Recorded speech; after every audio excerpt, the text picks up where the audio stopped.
prophecy of the Grape Exodus. The Grape Exodus in the end times is foreshadowed in the grape gatherings. The prophecy is found in the foreshadow of the pruning and the gathering of the grapes. In the story in Numbers chapter 13, we see Moses and Aaron and the people in the land of Israel, and we also see two men carrying the grape clusters out on their shoulders. In the book of Numbers, chapter 13, verse 20 through 26, it says, "And what the land is, whether it be fat or lean, whether there be wood therein or not, and be ye of good courage, and bring the fruit of the land. Now the time was the time of the first ripe grapes." And verse 23, it says, "And they came unto the brook of Eshcol, and cut down from thence a branch with one cluster of grapes, and they bare it between two upon a staff. And they brought of the pomegranates and of the figs. The place was called the brook of Eshcol, because of the cluster of grapes which the children of Israel cut down from thence. And they returning from searching of the land after 40 days, and they went and came to Moses and Aaron and to the congregation of the children of Israel unto the wilderness of Paran, to Kadesh, and brought back word unto them and unto all the congregation, and shewed them the fruit of the land." This is all prophetic foreshadow of the end times cutting of the grape clusters brought into the wilderness. And the prophecy of Isaiah talking about Jerusalem talks about Jerusalem having good grapes and bad grapes. Isaiah chapter 5 verse 1 through 7. "Now I will sing to my well-beloved a song of my beloved touching his vineyard. My well-beloved hath a vineyard in a very fruitful hill. And he fenced it and gathered out the stones thereof, and planted it with the choicest vine, and built a tower in the midst of it, and also made a winepress therein. And he looked that it should bring forth grapes, and it brought forth wild grapes. Now, O inhabitants of Jerusalem and men of Judah, judge, I pray you, betwixt me and my vineyard.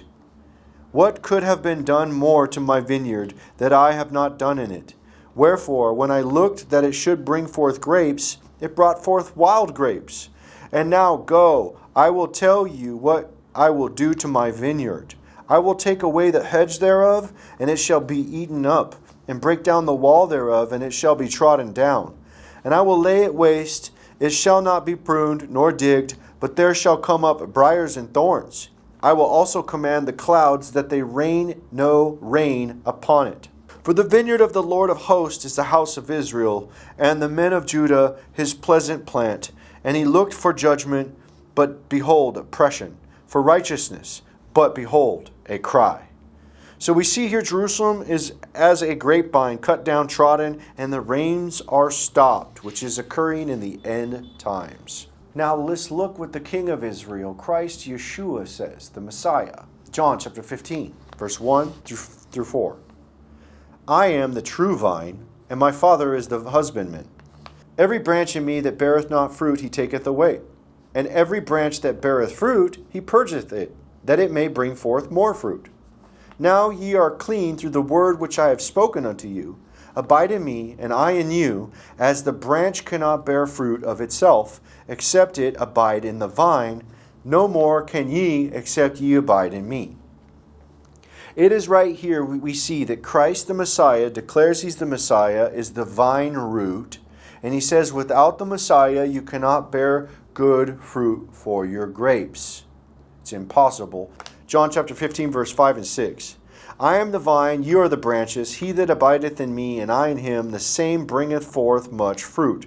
For without me you can do nothing. For if a man abide not in me, he is cast forth as a branch, and is withered, and men gather them, and cast them into fire, and they are burned." We see here Christ says that he's the vine and the people are the branches. If they obey Christ, they will bear good grapes. But if the people do not obey Christ, they will be withered and bear no good grapes, and men will come and gather and burn them, and the branches are cut off and burned. Is this making sense yet? The people are going to be cut off who are not bearing good fruit. There's a restoration of the vine coming again for the end times.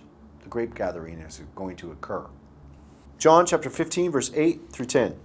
Herein is my Father glorified, that you bear much fruit, so shall ye be my disciples. As the Father hath loved me, so have I loved you. Continue ye in my love. If you keep my commandments, ye shall abide in my love, even as I have kept my Father's commandments and abide in his love. Notice here, if you keep the Father's commandments and Christ's commandments, you will bear good fruit. You'll bear good grapes. The law of Moses and the commandments are what bring forth good grapes. Now look at this prophetic allegory in the story in the end times. Remember what occurred during the times of Moses. 2 are sent into Jerusalem to gather the grape cluster on their shoulders. Revelation chapter 11, verse 3. And I will give power unto my 2 witnesses, and they shall prophesy 1,260 days, clothed in sackcloth.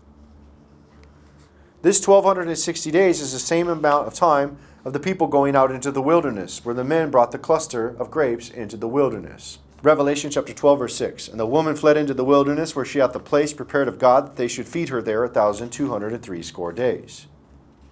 This woman is the good grapes of the good grape cluster. She will be brought out into the wilderness and planted in the wilderness, where the Father will water them. But they must keep the commandments of God and have the testimony of Jesus Christ. Otherwise, those bad branches will be cut off. Revelation chapter 12, verse 17. And the dragon was wroth with the woman, and went to make war with the remnant of her seed, which keep the commandments of God, and have the testimony of Jesus Christ. Here we see the woman keeps the commandments of God, which is what brings forth good grapes, as Christ said in John chapter 15. And the woman is the cluster of grapes that's taken out into the wilderness, just like the book of Numbers chapter 13 talks about the 2 men bringing the clusters out into the wilderness.